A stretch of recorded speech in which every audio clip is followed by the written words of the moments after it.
বাড়ির সদরে পাপোশের তলায় রাখুন এই জিনিস, তারপর দেখুন ম্যাজিক।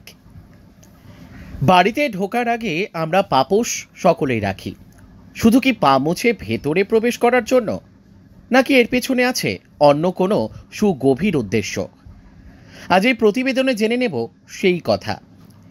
একটা সময় ছিল যখন শুধুমাত্র বিত্তবানদের বাড়িতে প্রবেশের আগে রাখা হতো পাপোশ। বাইরে থেকে বাড়ির ভেতরে যখন ঢুকছেন, তখন আপনার সঙ্গে শুধু বাইরের জীবাণু বা নোংরা নয়, আপনি নিয়ে আসছেন নেগেটিভ এনার্জিও। বলা হয় নেগেটিভ এনার্জিকে প্রতিরোধ করতে নুন হচ্ছে সবচেয়ে বড় বিকল্প। তাই পাপোশ বা ডোরম্যাটের তলায় রাখা হতো নুন, যাতে পাপোশে পা পরিষ্কার করার সঙ্গে সঙ্গে ওই নুনের জন্য আপনার সঙ্গে আসা নেগেটিভ এনার্জিরাও পর্যদুস্ত হয়ে যায়।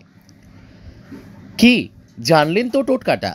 এবার থেকে আপনিও বাড়ির প্রবেশ পথে পাপোশের তলায় রেখে দিন নুন, যাতে কোনো নেগেটিভ এনার্জির চৌখাট বেরোতে না পারে।